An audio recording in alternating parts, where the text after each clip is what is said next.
Growing up, Sarah was always the golden child. While I spent hours building computers in the garage, she was winning debate tournaments and student council elections. Mom would beam whenever Sarah spoke about her leadership potential and her plans to revolutionize the tech industry. "Your sister has vision," Dad would say, watching Sarah present her high school business plan. "She understands what it takes to build something real." Meanwhile, I was dismissed as the computer kid who played with gadgets all day. When I started freelancing web development at 16, earning more than most adults, the family called it pocket money and suggested I focus on real subjects, like Sarah's pre-law track. The dynamic only intensified in college. Sarah attended Harvard Business School while I chose a state school for computer science. Every family gathering became a showcase for Sarah's networking achievements, her internship at Goldman Sachs, her acceptance into exclusive entrepreneurship programs. "Sarah's making connections that matter," Mom would explain to relatives. "She's building relationships with future CEOs and venture capitalists. That's how real business gets done." When I mentioned my software projects or the apps I was developing, the conversation quickly shifted back to Sarah's latest academic honor or business competition win. I learned to stay quiet during these discussions, focusing on my code instead of family recognition.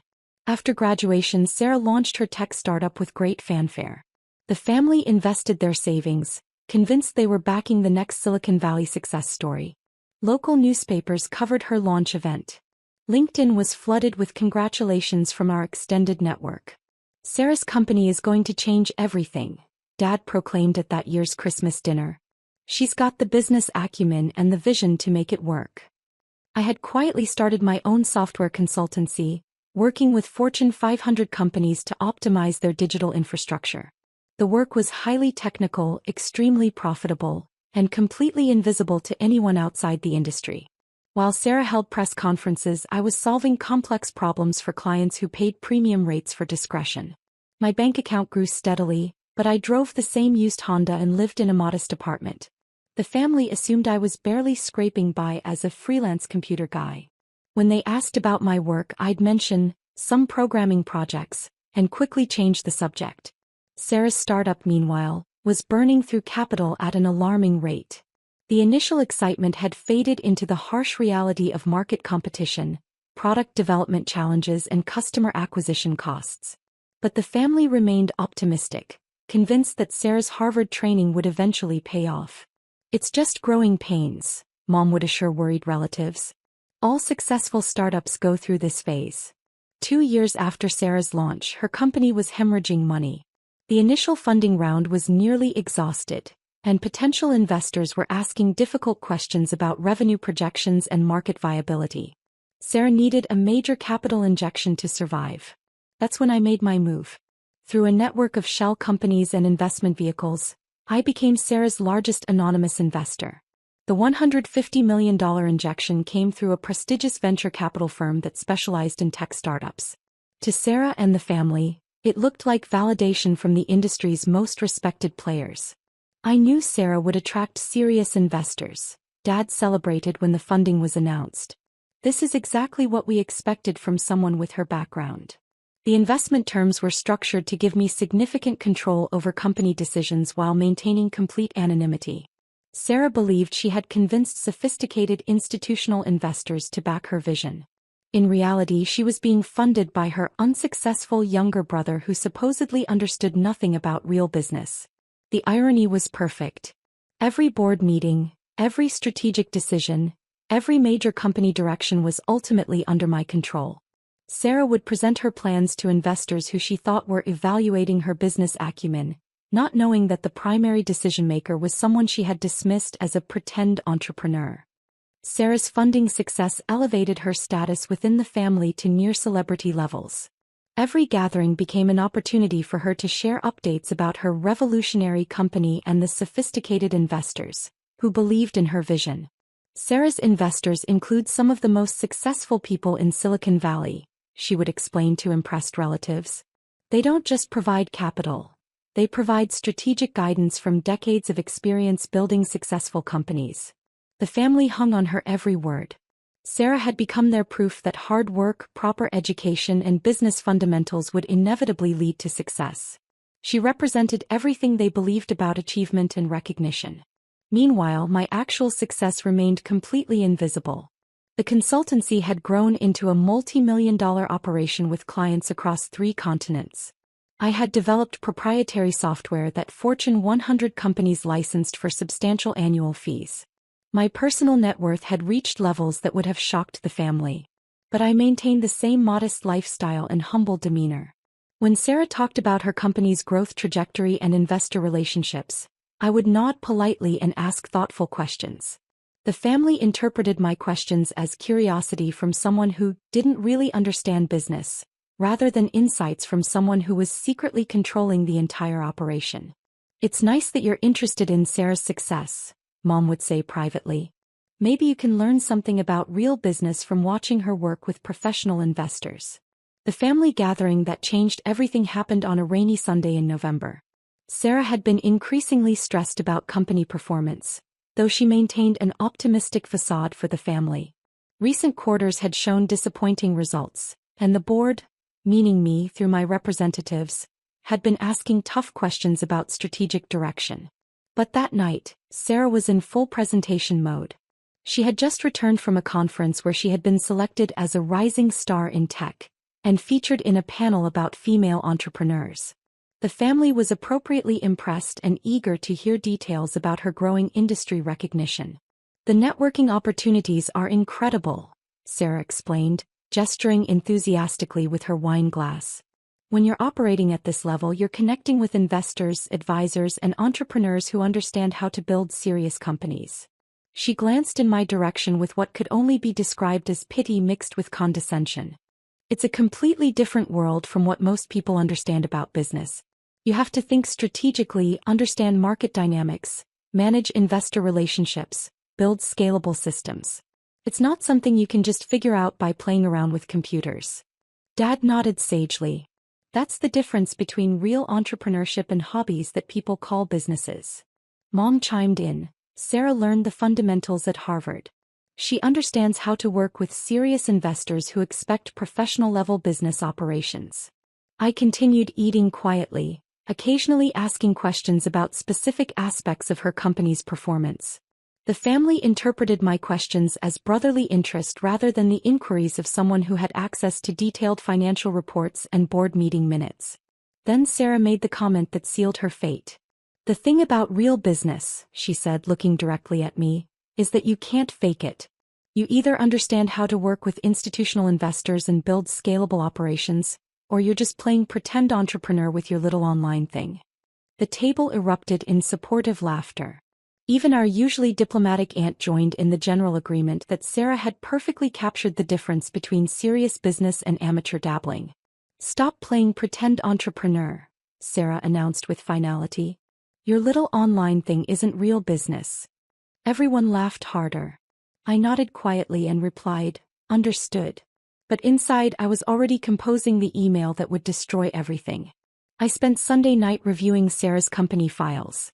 As the controlling investor, I had access to every financial document, every board presentation, every strategic plan. The numbers told a stark story. Despite the infusion of my $150 million, the company was still losing money at an unsustainable rate. Sarah had used the investment to expand rapidly without addressing fundamental business model problems. Revenue per customer remained low, customer acquisition costs were climbing, and competitive pressures were intensifying. The company needed another major funding round within 6 months, or it would face serious cash flow problems. More importantly, the board had been growing increasingly concerned about Sarah's strategic decision-making. Several key hires had been disasters, product development timelines were consistently missed, and partnership deals had fallen through due to unrealistic expectations. The investors, meaning me, had been patient, but patience was running thin. Monday morning, I sent a carefully worded email to the managing partner at the venture capital firm that served as my front for the investment. After careful consideration of recent performance data and strategic concerns raised in our last board meeting, I wrote, "I believe it's time to reconsider our position in this investment. Please initiate the process for a complete withdrawal of our $150 million stake. I want all funds transferred back to our primary accounts by the end of the week." The email was professional, businesslike, and devastating. Withdrawing $150 million from a startup would not just damage the company, it would effectively kill it. No other investor would step in to replace that level of funding, especially after such a dramatic vote of no confidence from the lead investor. Within hours, the venture capital firm had contacted Sarah to schedule an emergency board meeting. Sarah called me Tuesday morning, and her voice had lost all its usual confidence. "Something weird is happening with the investors," she said. "They want to meet tomorrow and they're talking about strategic repositioning and capital reallocation. I don't understand what's going on." I expressed appropriate concern. "That sounds stressful. Do you think it's related to the quarterly numbers?" "I don't know," Sarah admitted. "The performance hasn't been perfect, but we're building for long-term growth. Real investors should understand that tech companies go through difficult phases before they scale." Wednesday's board meeting was brutal. The venture capital representatives, acting on my instructions, presented a comprehensive analysis of the company's problems. Revenue projections were unrealistic, cost management was poor, strategic execution was consistently falling short of expectations. "We've been patient," the lead partner explained, "but our analysis indicates fundamental problems with the business model and execution strategy. We don't believe additional capital investment would be productive at this time." Sarah fought back with presentations about market opportunity, competitive advantages, and long-term vision. But the numbers were undeniable. The company was burning through cash without generating sustainable growth. "We've decided to withdraw our investment," the partner announced. "Effective immediately, we'll be liquidating our position and reallocating capital to more promising opportunities." Sarah was stunned. "You can't just withdraw $150 million overnight. The company will collapse without that funding." "We understand the implications," the partner replied coolly. "But our responsibility is to our own investors, and we can't justify continued support for operations that aren't meeting performance expectations." By Thursday, word had spread through the family that Sarah's company was facing a crisis. The sophisticated investors had suddenly pulled their support, leaving the startup in desperate need of emergency funding. Mom called a family meeting for Friday evening. "We need to figure out how to help Sarah through this difficult time," she announced. Sometimes even the best entrepreneurs face setbacks when investors don't understand their vision. The gathering felt like a war council. Sarah sat at the head of the table, looking exhausted but determined. She had spent the week frantically calling potential investors, trying to find someone who would replace the withdrawn funding. "It's just a temporary setback," she insisted. "The investors got spooked by some short-term performance issues, but the fundamental business model is sound. I just need to find investors who understand long-term value creation." Dad nodded supportively. "Sarah's built something real. The right investors will recognize that." I listened quietly as the family discussed potential solutions. Uncle Robert suggested leveraging his business connections. Aunt Linda offered to reach out to her network of wealthy friends. Mom and Dad talked about liquidating their retirement savings to provide bridge funding. The desperation was palpable. Sarah's company had become central to the family's identity and financial planning. Everyone had assumed that her success was inevitable, that her Harvard training and professional approach would naturally lead to massive returns. "What we need," Sarah said, looking around the table, "is someone with real money who understands the tech industry. Someone who can write a check for $50 million or $100 million without blinking." She glanced at me with a mixture of frustration and pity. Unfortunately, this kind of investing requires serious capital and industry expertise. It's not something you can just figure out by playing around with computers. I had planned to let Sarah's company fail quietly. The withdrawn investment would force her to either find new funding, which would be nearly impossible given the circumstances, or shut down operations. It would be a clean, professional lesson in business reality. But her continued condescension changed my mind. "Actually," I said quietly, "I might be able to help." The table fell silent. Everyone turned to look at me with expressions ranging from confusion to polite skepticism. I know you need sophisticated investors," I continued, "but I've actually been following your company pretty closely. I have some thoughts about what might work." Sarah managed a patronizing smile. "That's sweet of you to offer," But this really requires people who understand institutional investing and tech company valuations. It's incredibly complex. I understand, I said. Let me make a call. I pulled out my phone and dialed the direct line for my primary investment advisor at Goldman Sachs. Hi, David, I said when he answered. I need to discuss liquidating some positions to free up capital for a direct investment opportunity. The family was staring at me with growing confusion. Sarah looked like she was watching someone have a mental breakdown. Yes, I'm looking at investing directly in a tech startup, I continued. Something in the $150 million range. Can you walk me through the structure for that kind of direct equity position? David's voice was clear enough for the table to hear his response. Of course, Mr. Johnson. Given your portfolio size, a $150 million direct investment would represent approximately 8% of your current holdings. We can structure that as a straight equity purchase or as convertible preferred shares, depending on your strategic goals. The room went dead silent. Also, I added, I want to discuss my existing position in TechFlow Innovations. I believe I'm currently the majority stakeholder through the Meridian Capital vehicle, correct? That's correct, David confirmed. Your $150 million investment through Meridian gives you controlling interest in TechFlow. You've been the primary decision-maker on all major strategic issues. I looked directly at Sarah, whose face had gone completely white. David, I said, I'd like to schedule a board meeting for Monday. I think it's time for me to take a more direct role in company management. The silence that followed lasted nearly a full minute. Sarah was staring at me like I had just announced that I was actually an alien. Mom and Dad looked like they were trying to process information that didn't fit into any category they understood. Finally, Sarah found her voice. That's not possible. I handed her my phone, which was still connected to David at Goldman Sachs. Would you like to ask him about the investment structure? Sarah took the phone with shaking hands. This is Sarah Mitchell from TechFlow Innovations. Can you confirm what you just said about investment positions? David's response was patient and professional. Mr. Johnson has been TechFlow's primary investor since your series of funding round. His $150 million investment was structured through our Meridian Capital vehicle to maintain anonymity, but he's always held controlling interest in your company. He's been receiving detailed quarterly reports and has final approval authority on all major strategic decisions. Sarah hung up the phone and stared at me with a mixture of shock, confusion, and dawning horror. You're the investor, she whispered. I'm the investor, I confirmed. You've been controlling my company for 2 years. I've been providing capital and strategic oversight, yes. The family was still trying to process what they had just heard. Dad spoke first, so when you asked questions about Sarah's business, I was checking to see if her understanding matched the reports I was receiving from the management team, I explained. Mom was shaking her head slowly.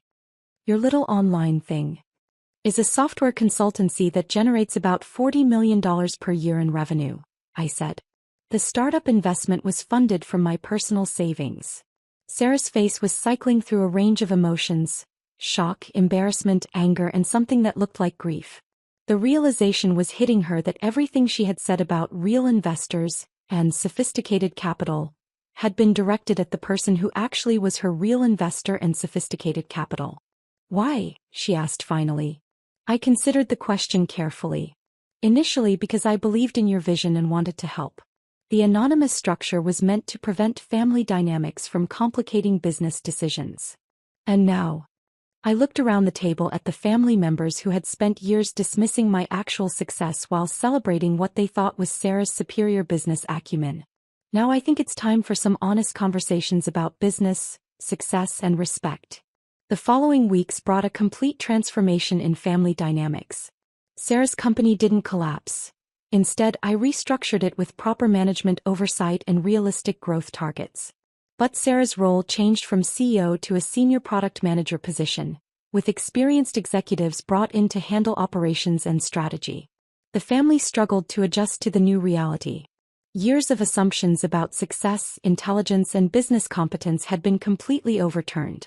The computer kid, who they thought was barely scraping by, was actually a multimillionaire who had been secretly funding their golden child startup. Sarah took the transition hard.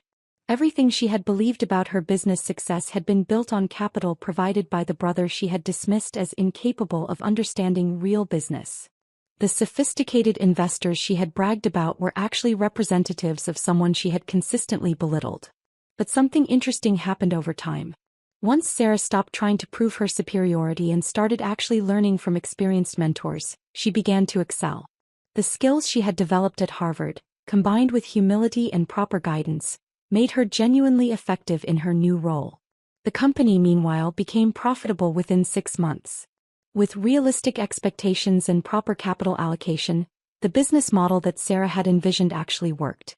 The problem had never been her vision. It had been her execution and her unwillingness to acknowledge what she didn't know. As for me, I finally started being honest about my own success.